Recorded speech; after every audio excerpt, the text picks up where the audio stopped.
MC this event today. So thank you for joining us. We're excited because To Kill a Mockingbird is coming to Wharton Center next week, October 3rd through the 8th. And it's such an incredible, powerful show. I was fortunate to see it a couple of years ago in New York and just walked away. I think, Lisa, you were with me. And I remember walking away and we were just kind of like, wow. So we have with us three cast members from To Kill a Mockingbird. And Maeve, I see you there. Maeve Moynihan, who plays Scout Finch, joins us. Maeve, I'm going to start with you. If you would just introduce yourself and tell us a little bit about you, and then tell us a little bit about your character. Yeah, sure. I'm Maeve. I've been with the tour since it first went out in March of 2022. But originally I was in the ensemble and I understudied Scout and Mayella in the play. And now this leg of the tour, I'm fortunate enough to play Scout. So I'm super grateful. It's been such a surreal experience and just really happy to be here. Yeah. Thank you. Did you read the classic novel in school? I did. I read it in 9th grade. Yep. Yeah, yeah. Do we have Andre with us? I don't think so. Okay. Yaegel, are you here? Yes. Okay. Yes. Hello, Yaegel. How are you? Oh, there you are. Good. Yes. Good to see you. This is Yaegel Welch, who plays Tom Robinson in To Kill a Mockingbird. Yaegel, could you tell us a little bit about you and then also the role? Yes. My name is Yaegel Welch. I'm originally from the Los Angeles County area and Riverside, California. I currently reside in New York City, New York. I've been with To Kill a Mockingbird for a while. I started on Broadway in 2019, and then I joined the tour at the start of the tour in, I guess, early or late winter 2021 or 2022.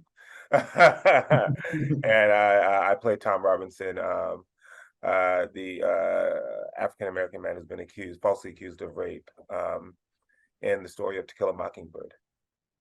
Well, thank you both for joining us. I'm just gonna go into the first question. Is Andre joining us yet? I don't see him. Okay, so Harper Lee's To Kill a Mockingbird is considered a classic, but it also addresses challenging issues related to racism. So how do you and your fellow cast members work to ensure that the production does justice to these themes, and also is being inclusive and respectful? Maeve, we can start with you. Sounds good. Well, I think in every theatrical process, this is especially important, but particularly in our play, which, like you said, deals with themes of injustice and racism and Black trauma. I think, especially as a white person, it's really important for me to be a good listener, to really listen and be present in the room, acknowledge my privilege in order to create an open and honest space, because the whole idea is creating an environment where everybody feels safe and supported. I love that answer. Yeah. Yaegel? Yeah, I think it's been important being on the other side of the spectrum from Maeve, being an African-American male, to listen as well, also to constantly continue to educate myself on the realities of that world and the complexities of being in the Jim Crow era of the 1930s. It's also imperative for me to be empathetic as those around me who may not be aware of certain social ills that I may experience, that were being experienced during the time of this particular story and are still being experienced today, to be empathetic as they grow to learn and understand and be open to the process. I think it takes both of us being empathetic and understanding towards each other in order for us to have a harmonious and productive environment at work. Mm-hmm. Great. Yeah, good answer. We've got some questions that are coming in, and one of them, as a member of Wharton Center's audio description team, I'm always open to hearing all the cast and what they have to say and share, especially related to the character and the costume. So let's talk a little bit about your characters and the costumes that you are wearing, which are pretty much average clothes, but in the 1930s, right? Mhm. Yeah, sure. I play a sharecropper in 1934. If you know anything about sharecropping in the early mid 1900s, basically, uh, if you were an African American child, you were likely to be a descendant of slaves, and you pretty much started working in the field sharecropping at the age of 4 or 5 years old, and you worked from what's called sun up to sundown. You probably went to school about 4 years of your life, and so as you can glean from that, that money was probably not in abundance. And so, being falsely accused, the narrative that I think our costume designer wanted to tell with my particular costume was that it was a suit that somebody had that they let him borrow to go to court because he wouldn't have had a suit. He wouldn't have had the money to have a suit. So it was probably something that Atticus arranged or the Reverend arranged and said, we want to make sure he looks nice because he's going to court, which was a big deal in 1934 because Black people weren't exactly allowed to participate in the judicial system in the traditional sense. You know, you might have been hung or you might have been beaten or somebody in your family might have been killed. But what makes this story so precious and novel is that it is a fictional tale, but a possibility that somebody was allowed to go into court and tried to participate in the system. No matter how unwise that was at the time, the opportunity was still an opportunity that was novel. And I think our costume designer wanted to tell that story with my particular brown pinstripe suit. Yaegel, as a Black man playing this character, do you feel that sometimes you get even more emotional because this happened, these things happened? So what's it like for you, and how do you hold that emotion back if it does come? Uh, Luckily, the playwright makes room for anything like that to express itself during the script. But eh, I would say that eh, there are certain parts where you have to, sort of find and try to understand the world of the character and imagine it. I'll be fantastical. Like, what if I were a magician and I was Harry Potter, and I have the power to, I don't know, change trees into mountains. Um, I would have to imagine that. But when you ask me what it's like to be a person who fears the judicial system, who is distrusting of certain services that are provided by certain um, political and social organizations in this country, yes, I don't have to imagine that. I've had unfortunate run-ins with the law. Uh, when I was in grad school, I got 17 warnings. I got pulled over 17 times and got 17 warnings. Um, and so my experience and in those circumstances are very, very much to the forefront. And I have so many people in my family who have had run-ins with the law that were just unjust. And so I don't necessarily have to imagine it. And there's so much of it happening right now when you have George Floyd, Breonna Taylor, Trayvon Martin, the list could really go on and on and on for a while in an epic form. And so, no, it's not, at some point in time, you feel like you're constantly going to this public funeral for these innocent Black people being killed at the hands of the law unjustly. So it's always there, and you just always feel it because you know that you're one bad decision away from it being you. No matter how much education you have or how much money you have the skin color.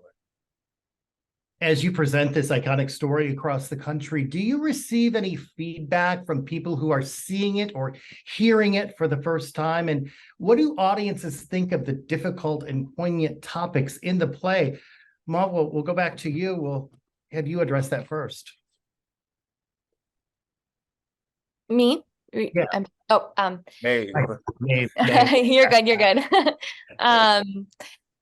Well, I think that's what's been so fascinating, right, about taking this around the country is there's been a variety of responses, mostly positive, I would say, but we have people leave at intermission. Some people it's uncomfortable, and some people I think are surprised by the amount of levity that Aaron Sorkin has written into the script. There's great moments of joy within the pain, and I think those are the best kinds of stories. Those are the ones that hit home the most. Where we have the light and the shadow contrast.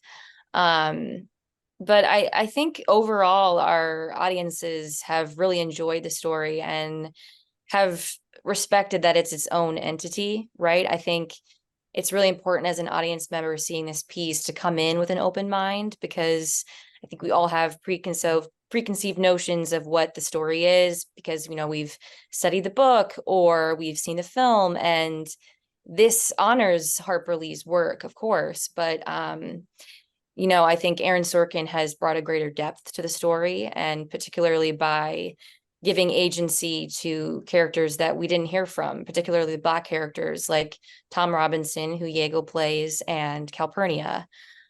We didn't really get to hear their point of view and hear their opinions on what's going on, and in this adaptation, we do.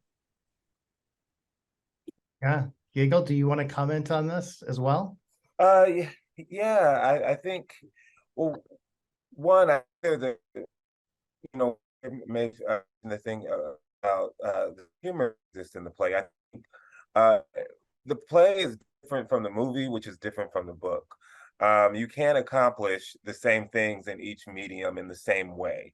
I think when you read a book, you get a much more full a journey through any story, because you're getting all sorts of nuances that the reader sort of gets to pace themselves through from time. And the movie, you have to story a different way on stage. As anything, I think as human beings, we find laughter within the eye of the storm. Um, though there are traumatic things happening, life isn't all bad, and life is happening around the trauma. And I think that that's the genius of our playwright Aaron Sorkin, is he managed to create life that's happening around the trauma while still successfully telling the story of the trauma that's happening within this play to both communities. And so I think it's a huge success in that regard. But I think that it's fair for somebody to come into um, a production of our show expecting a story, but some things aren't possible in a, you know, To Kill a Mockingbird is you know, is not a dense book, but it's not short. I remember seeing The Color Purple and thinking that that was the whole story, and then I read the book, and you're able to just conquer so much more and delve into so many more narratives. And so, in some ways, I think it would be an unfair and unwise comparison to think you're going to get the exact same thing. What you're going to get is a slice of life. Our tale is only our tale. We center our story of To Kill a Mockingbird around 2 chapters of the book. That's it. It's around the death, the trial and death of Tom Robinson, and how it affects this white family nucleus and how they grow from it. And that's 2 chapters in the novel. There's a myriad of other chapters in this book, and we can only give you some of that. But I do think we successfully give you enough where you feel like you've left and you've gotten To Kill a Mockingbird in the best way you could on stage. You know, I want to go off that a little bit with the next question, because it's a deep play. You have a lot of lines, and it's a play. You have a lot of lines. How do you memorize those lines? And what happens if you forget a line? And somebody wants to know, do you have a little earbud in your ear that somebody whispers it to you? Man, I wish that was the case. I think everyone has their own unique process when it comes to learning lines. I'm a really kinesthetic learner, so I need to have it in my body to really know what I'm doing, which was really hard as an understudy, because when I came into the piece, I was understudying, and that was challenging because you didn't have the luxury of getting to do rehearsal every day and have it feel comfortable in your body and inhabit your own role. You know, you had the challenge of having the same blocking and having the same lines, and also honoring the vision that this actor has already created, but then also realizing, well, I'm a different person, so whatever I bring to it will just inherently be different. So it's kind of a tricky balance. But I feel like because I've heard these words over and over and over again, especially when I was in the ensemble sitting in the courtroom, I think, honestly, if we ever had to switch roles, I think we would be okay. because you hear it so much that it just kind of becomes a part of you.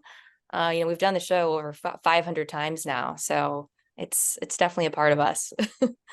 Well, and it's interesting, your role, you have the unique experience of playing Scout alongside the actress who originally played the character in the film.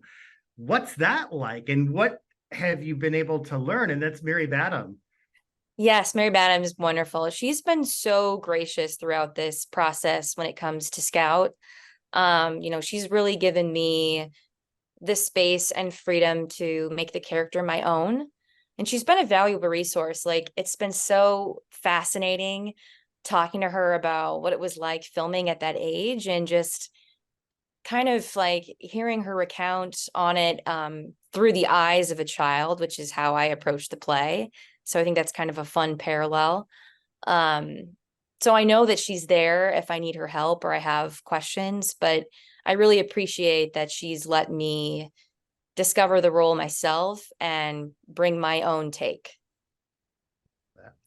A question from our audience. How did you two professionally arrive at the point of the performance that you are at now? And would you do anything differently along the road?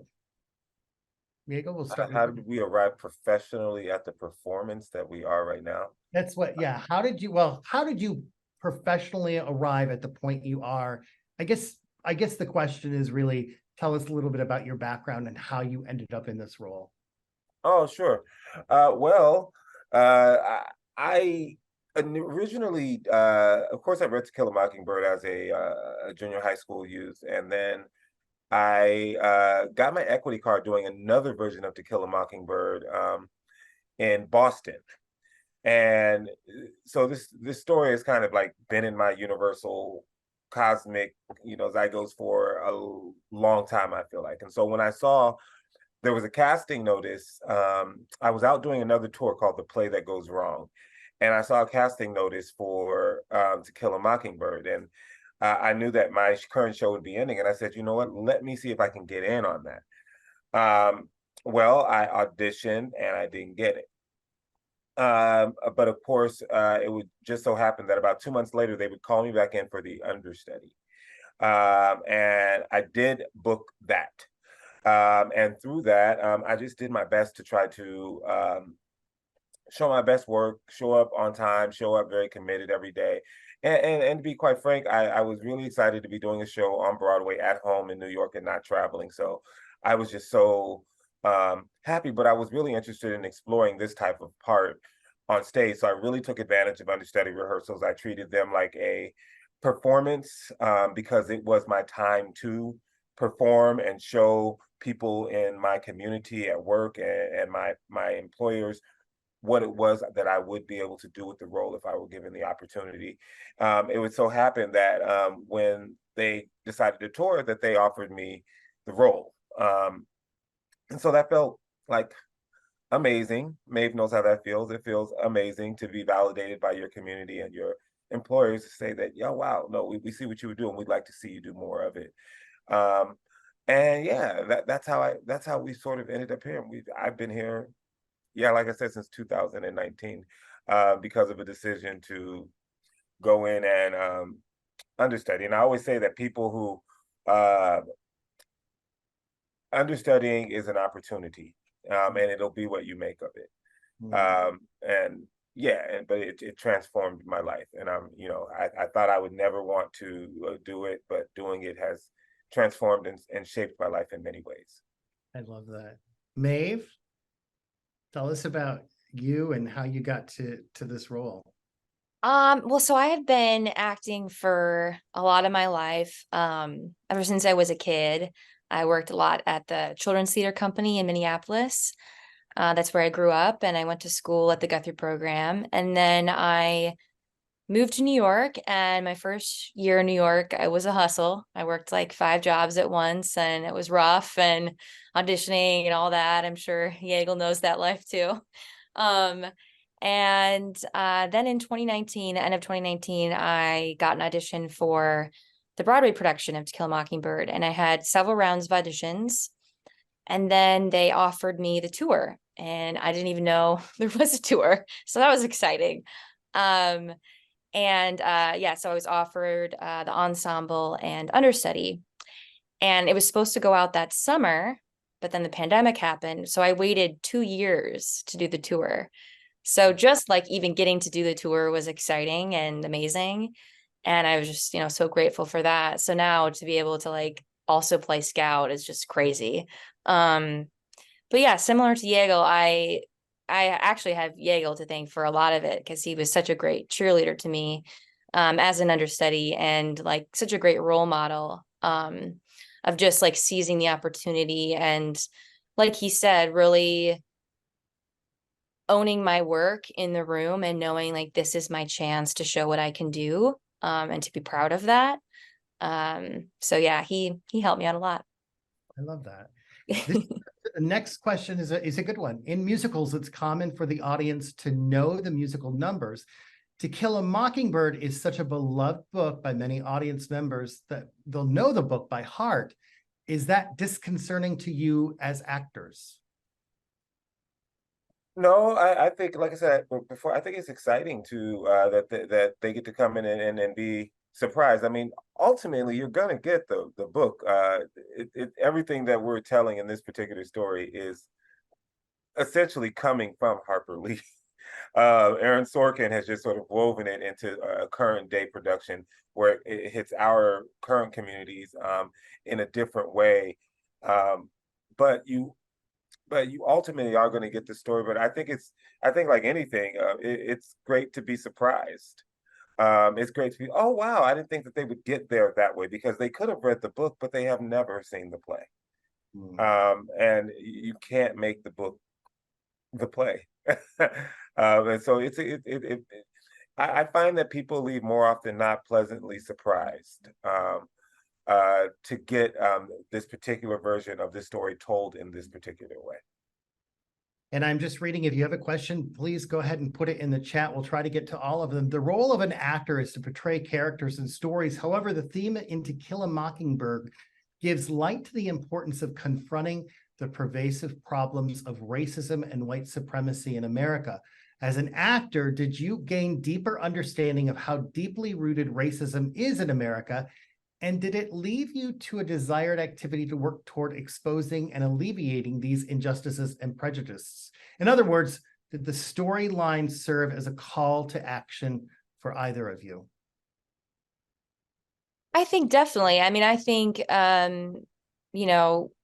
George Floyd happened where I grew up. And so I think that was definitely an awakening for me. So I had kind of been going through my own undoing myself a few years ago, as I'm sure a lot of white people in America had been. So I think that I took with me into the rehearsal process. But also, I think what's unique about the play is that it feels eerily relevant. And Aaron Sorkin, with approaching the piece, he couldn't take away the fact that he's writing this for an audience in 2023. He's writing it for a modern audience. And with that, there's a level of awareness that you have to bring with the script. So like, for example, we learned that Tom Robinson has been shot 17 times, and the weight of that and the impact of that. And I think what feels so shocking and scary is that it doesn't sound that different from a headline we'd be hearing today. And I think a lot of people leave the play realizing that we aren't so far from where we started, and that how far we have to go as a society, and how deeply embedded racism is in our society and in our judicial system. My boyfriend is actually a public defender, and some of the cases that he brings home like feel a lot like the story that we're dealing with.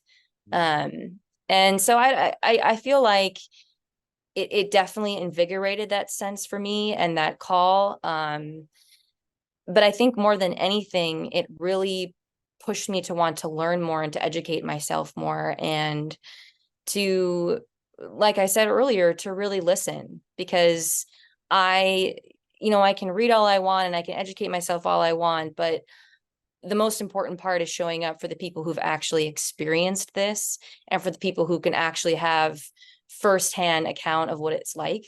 And, that's something I've never had to deal with and will never have to deal with. So I think that's been really impactful with working on this piece. Yeah. What I'll say is that this is a story that Harper Lee wrote in the late 1950s, published in the early 1960s, about a fictional family in 1934. The events that are occurring in this particular story are still happening to this day. And so I think this story illuminates what's happening in America in a very, very bold way and makes it clear because, quite frankly, it's just sad,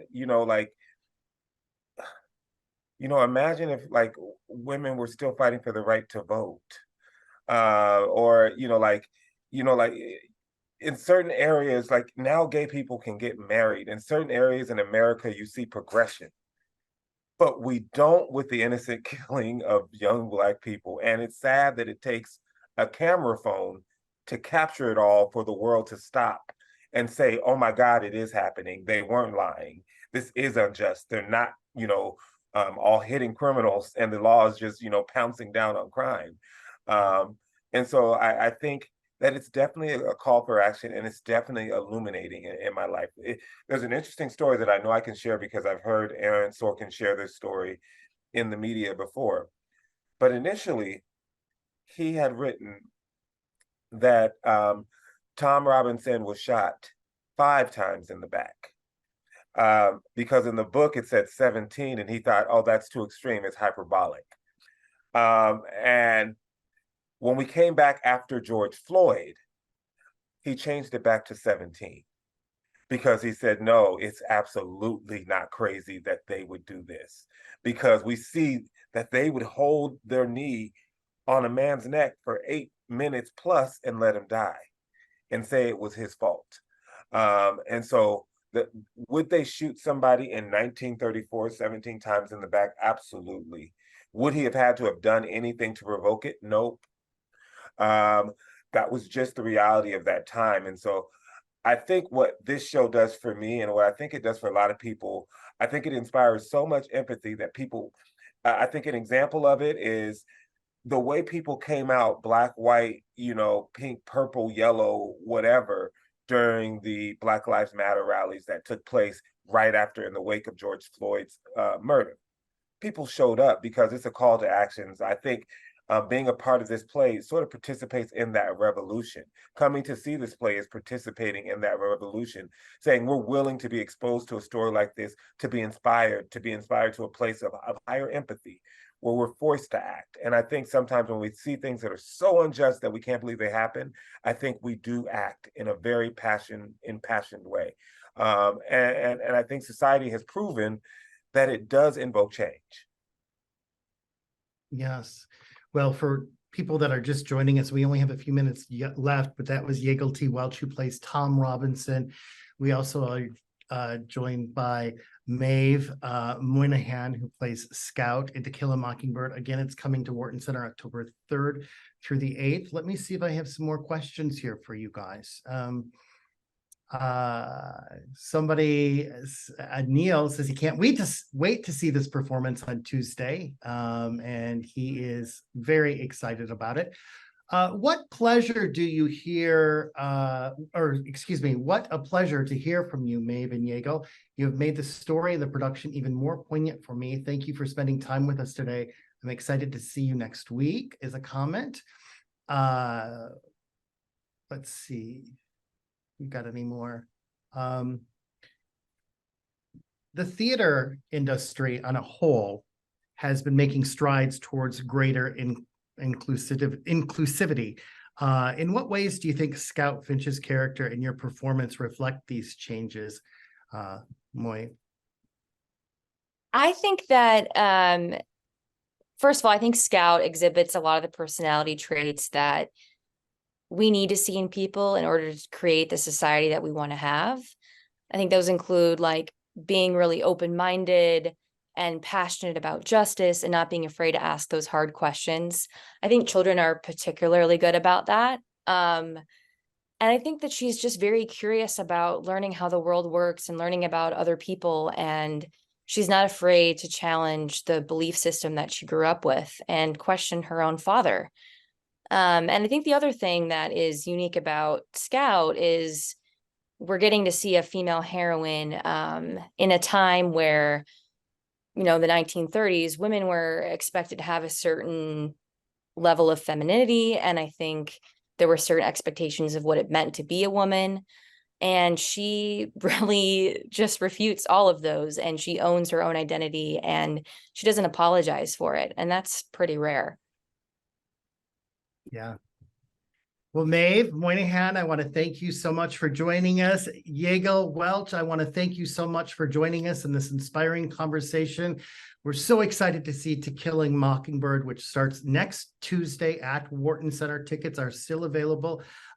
So we will see you at the theater, and break a leg. Thank you so much for having us. Thank you for both. having us. It's been my Thanks pleasure. for joining us, everyone.